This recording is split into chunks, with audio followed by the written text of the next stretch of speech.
It says we're live. All right, there we go. Hello, Facebook world. It is Hershey, me, your girl, Miss Jennifer Pink, the CEO, the lead strategist for Thumbprint Collective. And if this is your first time stopping by, this is the Let's Talk About It series. Why? Because I am super passionate about Black businesses. Like, that's it. I don't care about nothing else. Just that right there. And so because it is Black Business Month, which most of us don't even know exists, but it is real. I didn't create it. I wasn't in charge of it. I'm just celebrating it. I have invited some Black business owners to come and talk with me about what it's like to be a Black business owner versus a business owner who is Black. There's a difference. You need to know the difference. But today I am so excited because I just so look up to this man, his business, everything he stands for. He is so unapologetic. I mean, it is just amazing all the way around. But I'm going to let y'all find that out on your own. And that is Freddie. Say hi, Freddie. Hello, good people. How y'all doing today? How you doing today? I'm good. I'm telling you, like, I'm so excited. Like, you don't even understand. When I started my business, there were a couple of things that I said like all the time in business. One was I want to work with companies like True Laundry, right? Because I just love when people are like in a space that we are not normally in and we're doing the thing. And now they're one of my clients. Excellent. And then the other thing I said was I want to be surrounded with people like urban intellectuals and TSP. And so now I'm surrounded by y'all. See how that works out? Got to make a plan and stick to it. I spoke that into existence. So that's why I'm like super, super hyped about this conversation. So first of all, I want you to just, because a lot of people know your brand, but they have no idea who you are. Right? Like, I'm like, don't you know Freddie? And they're like, who's that? And I'm like, urban intellectuals. And they're like, what's that? And then I'm like, the Black History Flashcards. And they're like, oh, I know what that is.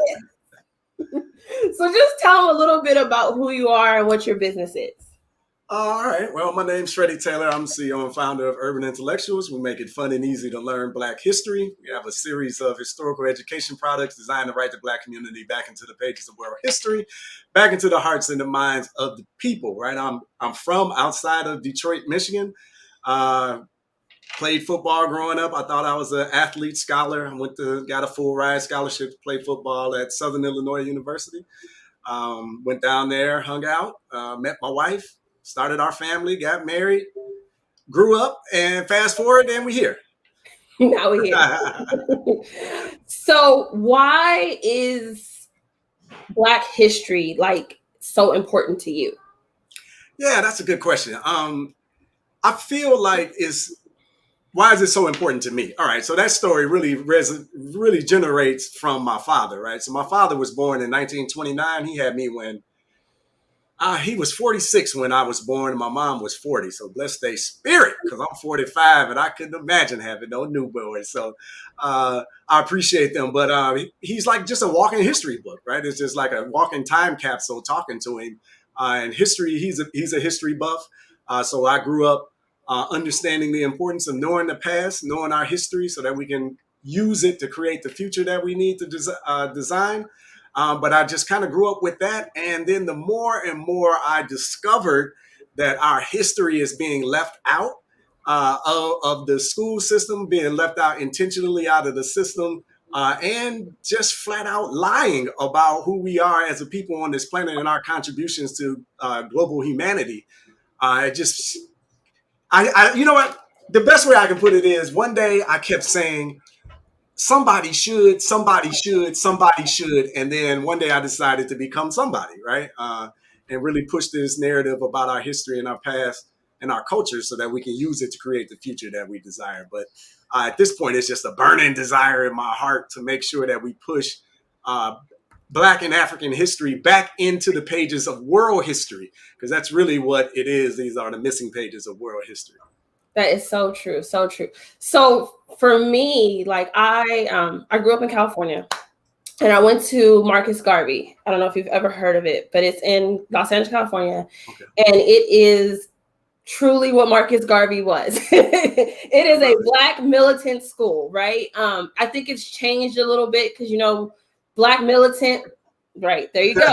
Black militant is not okay like it once was. Yeah. But like literally, like you said, like I learned Swahili while I was learning Spanish. Like it was just the basics for us. You know, I was learning calculus in 6th grade because we are math, right? Like your Black Math Genius program talks about. Absolutely. And so I get it. But how hard was it to get the world to get it, to buy into it? Well, they still haven't bought in. So we're still fighting, right? Still pushing. But that, you know, I used to debate, right, with individuals, with adults all the time. And then one day it just dawned on me to say, you know what? I pulled a Frederick Douglass, right? It's easier to teach children than it is to repair broken men. So we started to pivot the business and focus on children and the next generation. So if the next generation grows up like you did, thoroughly understanding their history, their culture, having a vast appreciation for the people on the planet, they'll know where they've been and they also know where they must go. So I think the world is still pushing back, but we looking to grab the babies so that they can grow up in understanding. And then they'll become the adults that already understand and is pushing this on the narrative onto our people. Right, exactly. Was there like a moment in your business, like even though you're teaching Black history and you're trying to expose to the true history, right? Was there ever a moment like we shouldn't be this Black? Ha! Nah. You know me, I'm blackity black, right? Like right. Unapologetically. But nah, I mean, that's who I set out to serve was Black people. That's who I thought was going to be the vast majority of our customers. So we just sit in it and we own it. And it just is what it is. And whoever don't like it, then don't like it. You know, I'm not in the biz as an entrepreneur. It's hard. Sometimes you always, you know, but this group is going to feel this way and they're going to be marginalized. And it's not really Black history. It's really history. You should this. I don't get into all of that. People who not rocking with you, they probably not going to rock with you anyway. The loudest dissenting voices in the audience aren't customers, right? These are people just talking. So you really end up wasting a lot of time and energy chasing people that would never become clients and customers anyway, or never buy into the ideology that you're pushing anyway. So I just tend to stay focused on I call them the ready, willing, and able, and just stay focused on them. So I never wavered. I really truly don't care what people believe or think of me. Like I honestly don't. I wasn't born with that affliction. I'm noticing that a lot of people have that issue, and maybe it's because, you know, I grew up in a 2-parent family household, and they actually told me I can do anything, and I believe them, and I believe in me. So, you know, their opinion, you know, that's their personal business, right? So I have nothing to do with that, but I just want to push what we're focusing on and focus on our audience, and I want to serve them better and better each and every day. I asked that question, like I knew the answer, right? Because I follow you. So I knew the answer, but I asked that question because that is such a thing I see so many Black entrepreneurs struggle with. They're like, but I can't, but what about, and I'm like, who cares? Like you pick a target market and you market to them and everybody else just doesn't even matter. If they buy, that's great. Thanks for the coins. If they don't, I wasn't talking to you anyway. Just how you become that laser focused. But like you said, it probably started because that's what you were told. Like from the beginning. Yeah. They told me I was right. I believe them. And, you know, no, but I mean, we just got a bigger mission, right? Like we're focused on healing the global African and Black community, right? So that's what the organization is about. That's what we're pushing. And that's what we're building on. And, you know, some people are going to like it. Some people are going to get on board. Some people are going to think they can do it better. Hey, God bless you. Y'all do y'all thing, but we're going to stay in our lane and we're going to stay focused. And what's interesting is, you know, you think you marginalize people by niching down and being focused, but really you make it easier for the people that would be in your audience to identify you, right? If you're running around using these lukewarm topic conversations, like people of color and BIPOC and whatever the new flavor is that they're going to say, you know, people who might be your strongest allies, they don't feel welcome in that space. They're like, man, we're not diluting anything. So, if you're not black first, if you're not all about our community and what we're doing, you're probably not going to like the things that we push and the things that we say. So, just go about your spiritual business. I like that. I like that. So I want to talk a little bit about the Black Math Genius program that you have, right? Okay. I know you're a partnership in it, but how did that come about to be like the next thing that you guys are going to bring forth? Well, we're in this education and history based space, right? So while I was sitting around with a couple of my friends, Asada Moore, right, the teacher that's behind the Black Math Genius program, we were just kind of having a conversation, and she was just talking about how the history, she wraps the history into the mathematics. And it just, once she said that, it was like, come on, sis, we gotta come on and work together. Because like you said, we are math, right? But that's not what's being taught to our young people. They're being taught that Pythagoras is the father of mathematics, right? Even though the pyramids were built thousands of years before this man was even alive, right? So it's just really damaging what they're doing in the educational system to our young people. Because if little black boys and girls, this is how I get black people who straddle the fence. They always tell me that representation matters. Freddie, representation is so important. That's why Barack Obama and Kamala Harris, and it's just so important, because our children need to grow up and see this. And I'm thinking, I'm not going to get political, right? But politics, I'm like, politics, you need some return. You don't need symbolism. We need stuff, right? Support. Okay, that's one. But two, if representation matters, doesn't representation in education matter even more than just a picture you're going to hang on the wall? Doesn't the true origin of mathematics that came from people that look like your children, wouldn't that change their perspective? Wouldn't that change, we know why Europeans changed the model to inspire their children. So why are we pushing back against something that's going to inspire our children when it's just the truth? So I kind of danced a little bit on you and went a little further, but no, that was the origin. I'm here for it. So I feel like the opposition that you're getting with that is kind of new, right? Because with the flashcards, like you're a parent, you buy it, a grandparent, you buy it, it's in your private home, like nobody else has to do with this. But has that opposition that you're facing with that now, has that like changed the dynamic at all? Or probably for you, it encourages you to go harder, but yeah, it encourages me to double down on it, right? And then to use the media storm that's being created in order to drive more awareness, right? But what's interesting is it's just a buzzword that they're using. They're just using critical race theory, not even in its true essence. They're just using it as a buzzword to push back. And they're calling it the new racism. Critical race theory teaches racism and teaches white people that they're less than. That's not true. But this is the right-wing think tanks do a very good job of getting Democrats and black people to act reactively, right? Instead of being proactive. So now we got to fight this term critical race theory, which is ridiculous. But the opposition really kind of riles us up and gets us excited. Like I like the controversy. Talk about it all over the place. Put it on the news 24/7. Call us everything, every name under the sun, but just spell that domain right. I'm gonna use that. Just spell that domain right.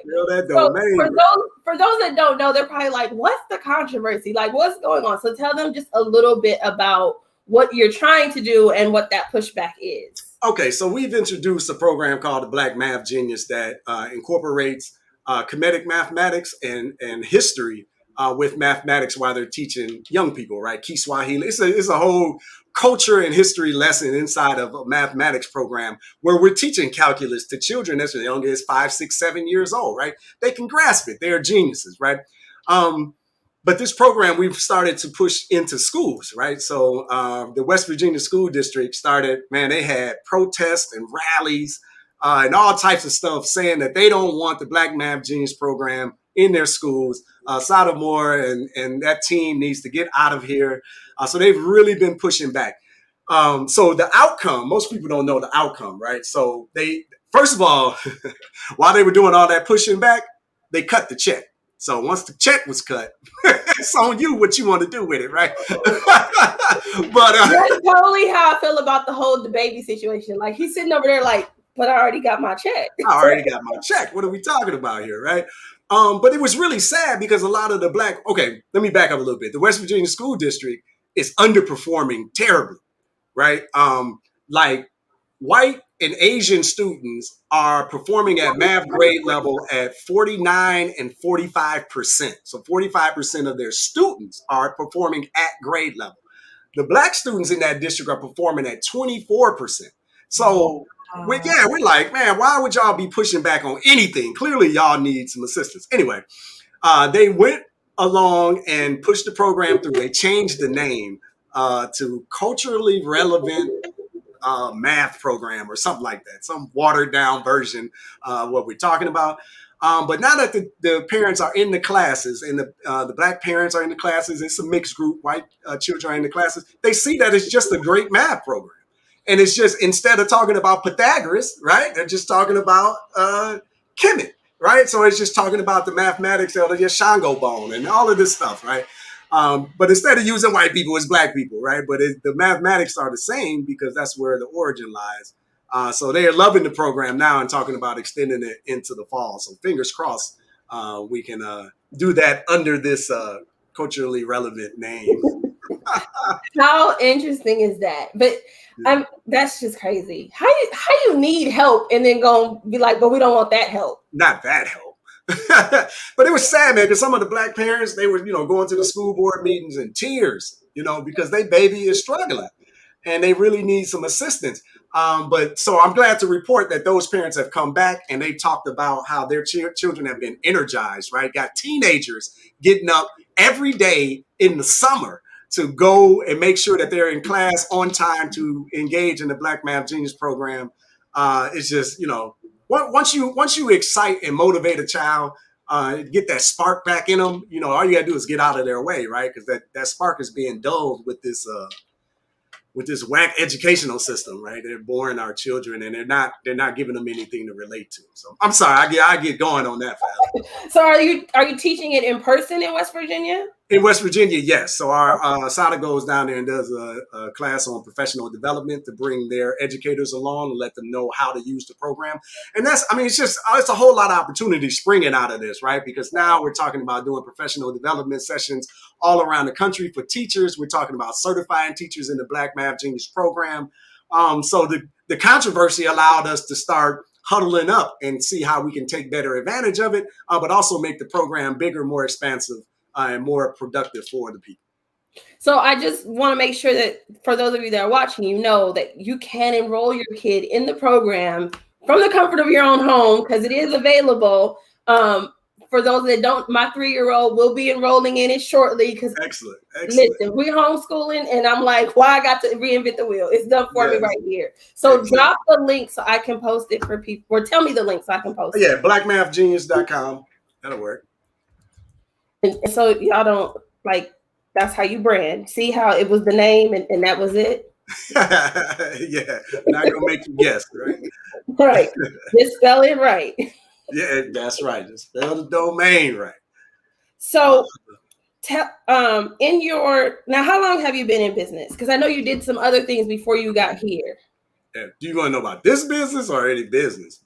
But whatever. Right, so the whole story is I've had 2 jobs in my life, right? So I had one in high school, I had one in college, and I've been an entrepreneur since 2002. So that was in business. I've been in this business full time since December 2nd, 2015. I know that's when I incorporated and all that good stuff. So I've been tinkering with it years before that, just kind of messing around, but I went full time late 2015. Okay. So what are your biggest takeaways from not just being in business, but really going after your passion in business? Because you're passionate about history and Black people and all that. So yeah. What are my takeaways? If your business is centered around your passion and things that how you really want to impact the world, then you're not actually working. Right? It's fun every day. I get to get up and try to make the world a blacker place. And like that's that, that's a dream because that's what I was doing before I formalized the business. I was getting up and I was getting on Facebook or I was getting on, I'm gonna take you way back, Yahoo discussion groups and having all sorts of conversations sitting around Black history, Black culture, Black community, Black issues. So I was doing all of this stuff anyway. I just wasn't monetizing it. So now I get to monetize it. I get to work with a team of people who are passionate about our work, who are passionate about the company, who are passionate about the community that we serve. And we get to do it together. We have a lot of fun in the process. We're all on the internet, right? It's all digital. On the, like I'll never have a brick and mortar building. I have no interest in going to nobody's office, including mine. But yeah, so I just if it's centered around your passion and your mission on this planet, then you never truly work because I'll be doing this forever. I'll never retire because how am I going to stop staying busy making my ancestors proud, right? Like I'll never stop. So, and it's just enjoyable. I have a lot more fun. I try not to take things too personally, too seriously. Try not to take myself too seriously either. But yeah, I just have a lot of fun, man. If I can't have fun, I don't want to do it. I get you. I get you. I totally get you. So was it hard for you? I mean, you've only really been an entrepreneur, so this probably doesn't really apply. Because that transition didn't really happen. But like, what would you say to that young Black entrepreneur, right? Who's watching this and they're like, I want to elevate my people doing X, Y, and Z, right? Like, what would you say to them? I'd say go for it. You got to take the shot, man. Like you got to take the shot. Like they say God doesn't give you a vision that you can't manifest. So like if you're bold enough to think about it and manifest it, I'm big on notebooks. I got like 12 of them around here, but like you will see me all in my notebook writing and drawing pictures. I'm big on pictures and visuals and I mean all types of stuff like that. But I say go for it, man. Write it down, make a plan of action, and take action. Right? There's a good quote I love. I heard recently that money loves speed. So you coming up with these ideas, don't sit on them, man. Go for it. The internet is the game changer because you can get out there and get in front of people. You can get instant feedback to let you know you're headed down the right path, the wrong path, or sometimes you got some obstacles in front of you, right? But you got to go for it, man. Nothing becomes of a dream. Nothing comes of a dreamer but a dream. But you got to get into action mode, right? Right. I love that. I would challenge you to get into action, right? You can make a difference. So talk a little bit about, okay, so you decided we're going to do this history thing, Black people thing, right? I hate to say thing, but it's a thing. What was the process, and not literally like, who did you call? Because we're not trying to give out the trade secrets. But what is that process in saying, I want to empower people, let's make flashcards? Like, because was flashcards always the first thing, or was it, I just want to empower people, how do we do that? And then it became flashcards. That's interesting. Okay, that's a good question. So I would say the first thing is to build your community, right? So build your following, build your audience before you've even nailed down exactly what it is that you're going to offer. Start building an audience around the industry, around the idea, right? So if I'm going into fashion, I don't know if I'm going to make purses. I don't know if I'm going to make hats. I don't know if I'm going to do whatever I'm going to do. But I want to start building an audience of people that's interested in fashion, right? So I got to start having people to talk to. So I would say that that's number one.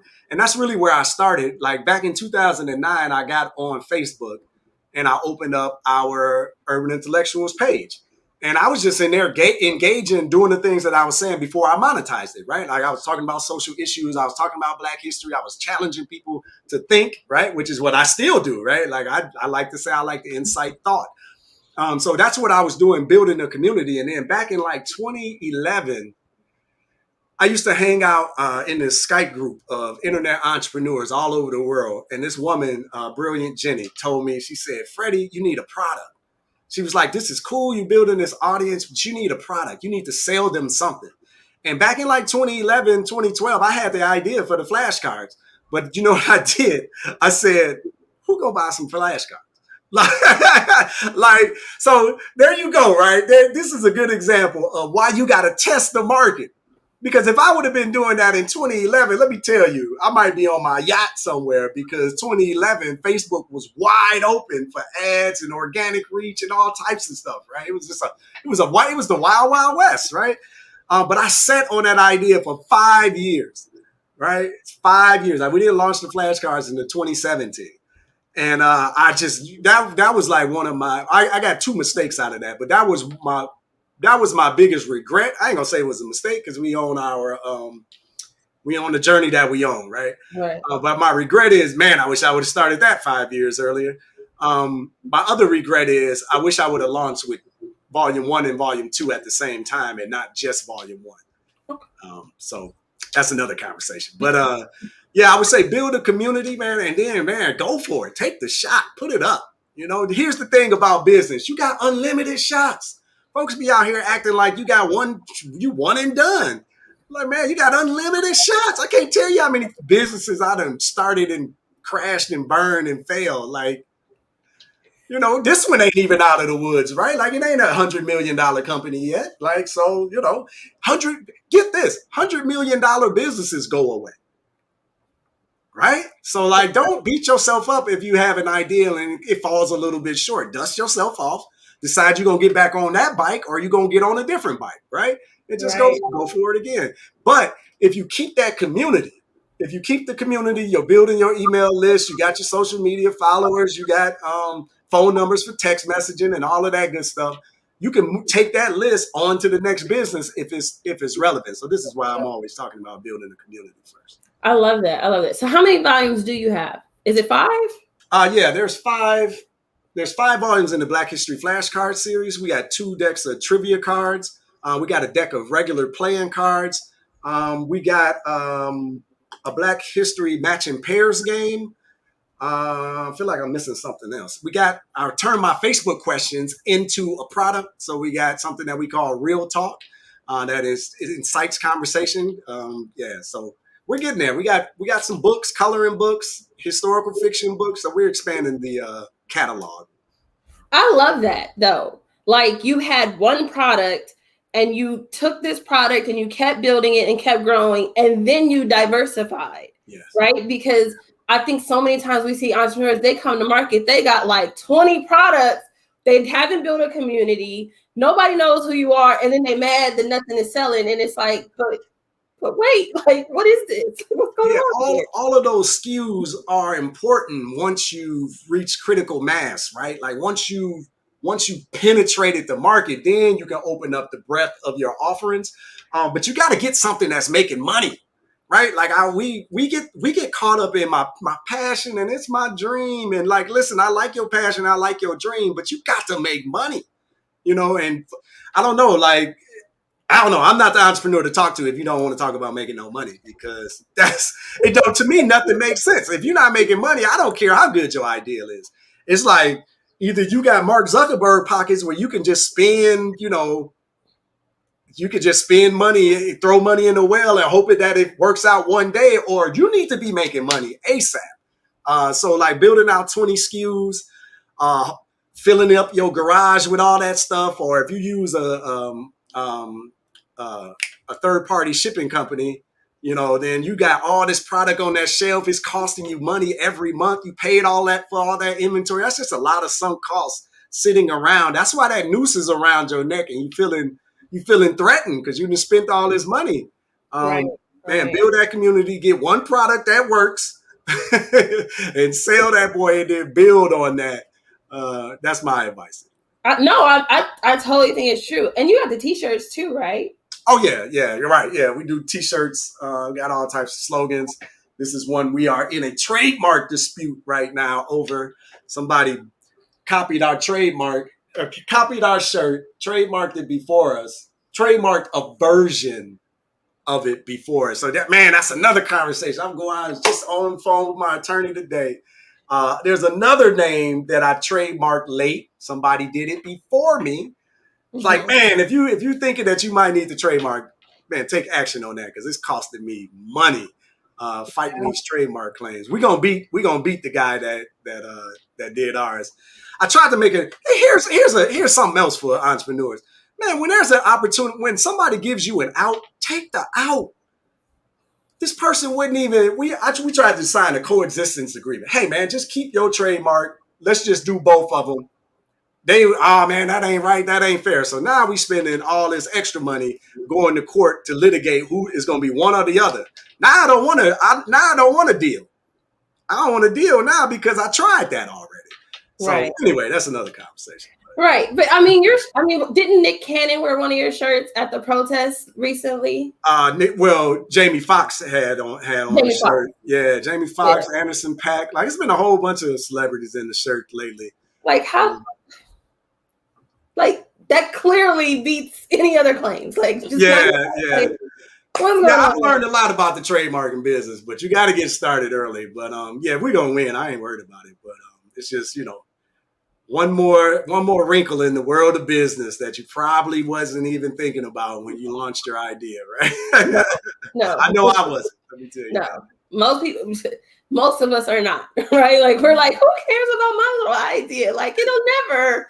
And by the time it gets there, I'll get it. And then somebody's like, no, I'm gonna get that real quick. Get that. Yeah, man. It's something. Totally.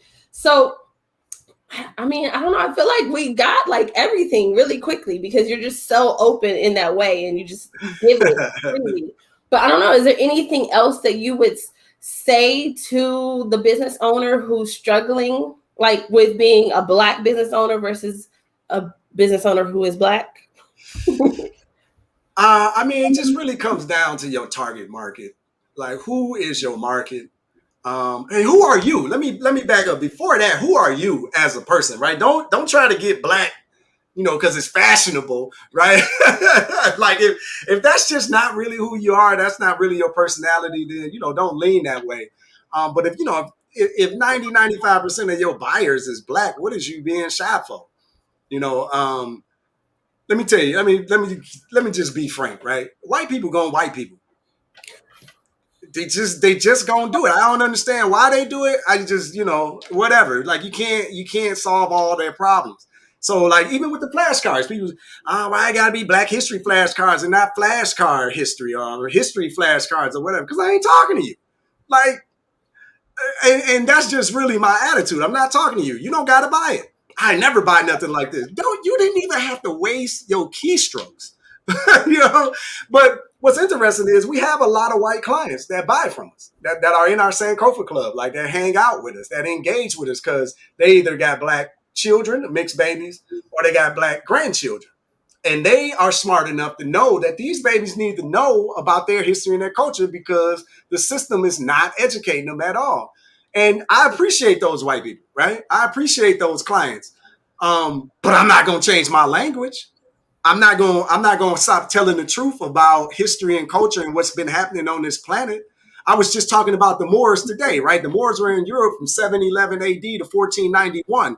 What happened in 1491, Freddie? The Moors got defeated in Europe, right? Christopher Columbus then sailed west afterwards, right? It's 1492. But while the Moors were in Europe, they literally were teaching white people or teaching Europeans how to bathe, the importance of hygiene. And they were educating them and building libraries and teaching them how to read again. And all of this during the dark ages, when nothing was going on, right? So when I talk about history like that, and I use language like that, of course there are people in our comments, they email us, they text us. Well, that's not right. You're making us seem like we're bad people. We're dirty people. No, I'm just telling the facts. I'm just telling the facts. If facts offend you, then you got to get off my page because it's not going to end well. And I'm not going to wither. You're not going to get loud and chump me. Like, I came from a business when we started making $1,000 a month, we would celebrate. Like, I came from that. I remember those days. If we got to take a couple of steps back, it's cool. I'll step back and then we'll build back up. But I'm not about to change who I am and what I believe my people need to see and understand, right? So I think what I'm getting at is I got conviction. I got conviction in this. I'm going to ride till the wheels fall off for my global African community, right? And if that's not your mantra, if that's not your zhush, as they say, then, maybe you might want to stand back a little bit, right? But everybody is not as boisterous as I am. And yeah, you don't got to be, you just really got to be you. You got to find out who you are. And I just say be true to yourself, right?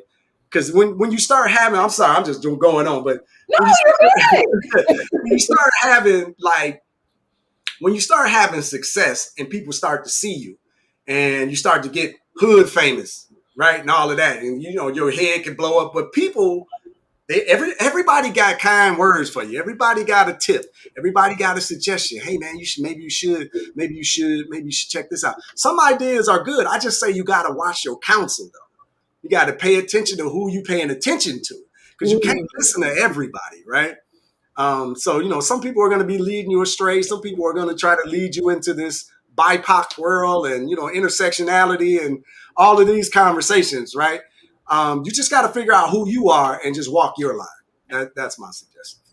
I think that is so true. Like, and for us, when we get new businesses, we always, talk about defining that brand voice, and that's that conviction.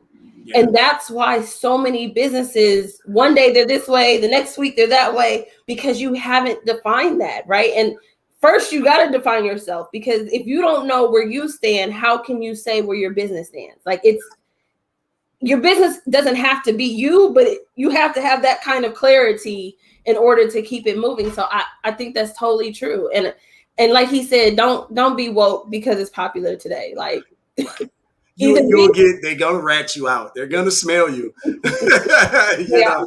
It is. I mean, there are a lot of people that do it.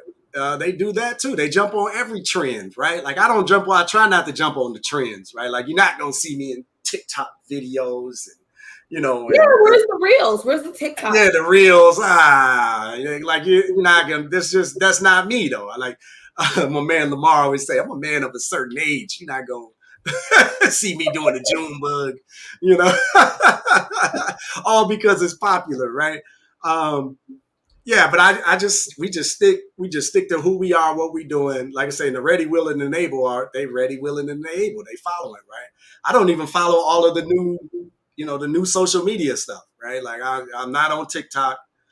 I ain't got no Snapchat.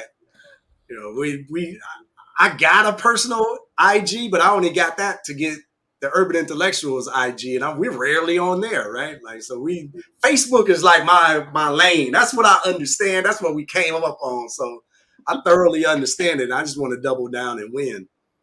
I'm with you. So since you said social media, and I know that you have recently launched your app, you have to share it. Yeah. Okay. Yes. So we have an app, Raising Proud Black Children is what it's called. It's on the Android and the Apple platforms. So you can grab it, Raising Proud Black Children. So it's a social network wrapped around our website. This is like a really cool concept because we're in a business show, right? So, Apple is coming up with all these updates that is causing problems with the retargeting because they don't want people cookies and privacy. And Google is rumored to be about to do the same thing. So retargeting is going to get really messy, right, out here, and like really trying to figure out ways to get in front of your audience. And this is something that I've experienced over my journey online. I went online. I closed my real estate appraisal business in 2009. I started getting serious about getting online around 2007, 2008. And throughout this entire journey, I've seen building up platforms and then having your audience yanked away from you. Building up on this platform and having your audience yanked away from you. And it's really been a sick cycle. So that's really where my motivation for getting our app is, because once I get you on that app, it's even better than the email address, because now I can send you push notifications. That's what I'm looking for, right? We're going straight to the phone, straight to the relationship, and straight to the source. So if we can get you onto our platform and really engage in our social network, which really gives you access to our back end of our website. So all of our classes, our courses, our videos, our events, everything that takes place behind the membership wall, these people have access to that as well. So That's that I done told my marketing secret, right? But no, that's obvious, right? So we want to get an app because we want to get in their phone, but we want to get them into our community. We want to bring them in, love, hug on them, build them, give them value, give them a community that they love, honor, and respect, and want to be a part of. And then we're gonna move them into our paid program. So I have to ask this other question because as you said that, it made me think of this. I don't see your flashcards on all the other platforms, Black shopping platforms. Is there a reason for that? We've been on Buy Black once upon a time, but no real reason. I mean, we just move good volume ourselves, so it's like there's no real reason to cut anybody else in. That was like a while. We went on Amazon for a while because it was like, we don't need to be on Amazon. But you know, Amazon's a whole different animal. So that's a whole different beast. yeah. But yeah, I guess no particular reason. We just got pretty good volume and traction, and we just kind of staying focused and building our relationship. I really don't like third party stuff, mainly because the customer data. You know, I want the customer data. I want the relationship. I don't want to sell a pack of flashcards. I want to sell you something every couple of months for the rest of your life. Right? That's what I'm thinking about. That is a true entrepreneur speaking. Yeah. Long lifetime customer value, right? That's really, and then like you see, we're adding different products, adding different services. I need to be able to have contact with you so I can say, hey, did you see this new widget that we got? I know that one was cool, but this one, right? So I want to stay in that type of relationship. Yeah, but I wish them the best. I love all of the organizations and what they're doing and the platforms that they're building and giving other people access. You know, a couple of years ago, maybe, right? But like we're just rolling on doing our own thing right now. I get that though, and I didn't know the reason, but I asked because I think we need to understand that as your business grows, it's okay to outgrow doing certain things. Yeah, you know what I'm saying? Like, yes, your new business. We Buy Black is huge, so that just makes sense. But if you're garnishing it on your own, it doesn't always make sense. And I think we need to know, like, Black businesses can grow and scale. Yeah, it's okay to do that, right? Like I remember 2018, 2019, really 2019 for real. We were going to all of the conventions. Going to the conventions, setting up tables, setting up shop and selling and all of that stuff. And I did that hard for about 2 years. But that's how I really got to know our customers. It was a really important step to get in front. That's why I can speak about Gladys. Gladys is our that's our best customer. Gladys is a Black grandma that likes to cook. She go to church every Sunday and she love her grandbabies. And soon as Gladys come to our table, she pick up these flashcards and she say, "Ooh, my grandbaby need these." And like, I literally know her language because I traveled the country for 2 years talking to Gladys. But that was a very important step. But now we don't do that, right? Like we're away. We're kind of away from that now.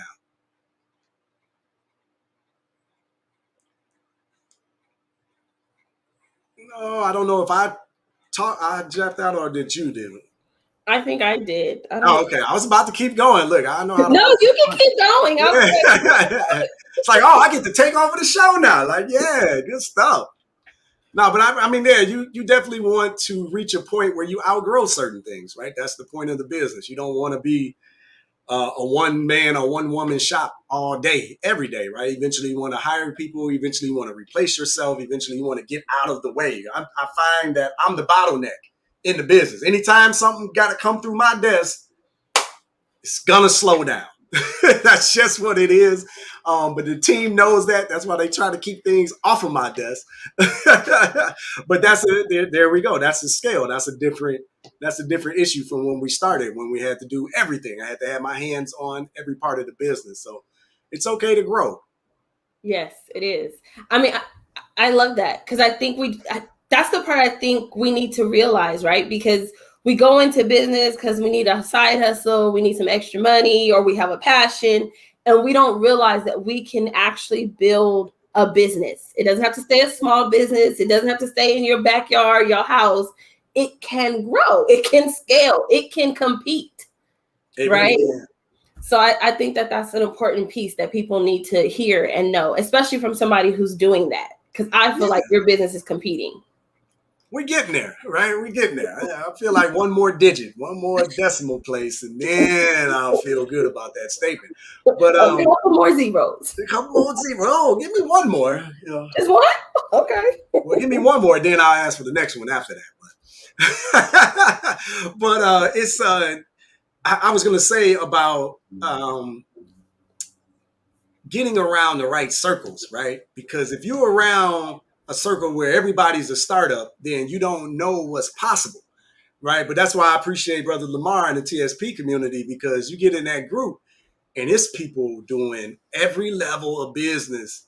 I mean, you know, it's folks, you know, 8 figures, you know, 7 figures, 6 figures. It's folks just start a business and in 7 months they scale to 6, and then now they're working on 7 in their second year. It's like you see it all from the inside, and it's inspirational, and you get to learn along the way, right? Yeah. So I definitely think your circle is important, because you got to be exposed to things. Because this business world, listen, I got an MBA. I failed to mention that, right? So when I went through school, I went straight through, and I got a master's in business administration, right? And you think, oh, you got an MBA, you know the ins and outs of business. Yeah, you know the ins and outs of business until all this paperwork be coming through your desk and all these things that you got to do. And it's like, man, it's a lot going on. You need somebody that you can talk to. That understand these issues, that say, oh, that I remember that. Hold on, talk to such and such. They can walk you through the process. Or, oh, here, use my attorney. No, they specialize in this particular area, right? So everybody needs a little bit of help. You don't got to be a gunslinger no more, right? You don't got to do it all on your own. This ain't the era of A.G. Gaston and John H. Johnson, or even Marcus Garvey, right? Building businesses back when there was no help. It's all types of help out here today. It is. I love that. I think that's pretty much everything. For those of you who don't have the Black History Flashcards, oh my gosh, the link, I believe, is up below somewhere in the bio, right? Like somewhere around here. It's like an echo now. But definitely, I want you guys to check out the Black History Flashcards, check out the Black Math Genius, check out the social networking app. Like, just get plugged in, because like he said, being around you, like, and we're just social media connected, right? The gems you drop on a daily, they're enough. Like, they literally are enough. And like he said, being around people who are at the next level, who can show you some things, tell you some things. And when you get in a community where people are going to do that because they care and because they want the community to grow, it's not about how much are you gonna pay me today, right? Like, now everything ain't free. This is still business. So at a certain point, you're gonna have to run somebody some coins. Yeah. But it's truly important to know that we can have these spaces where we are building and growing and scaling Black businesses, because that's what it's all about for me. So yes, and I'll go even further with you on that one.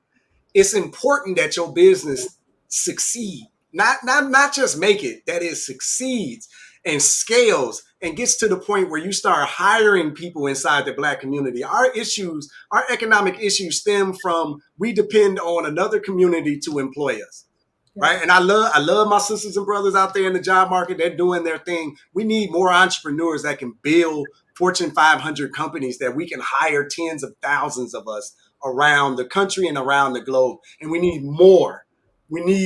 So like you're Jennifer, what you're doing is very important, because you're inspiring entrepreneurs, and entrepreneurs, with the work that you're doing, is mission critical, because you're going to employ the next generation. Like, we got to think bigger. You got to get out of your house.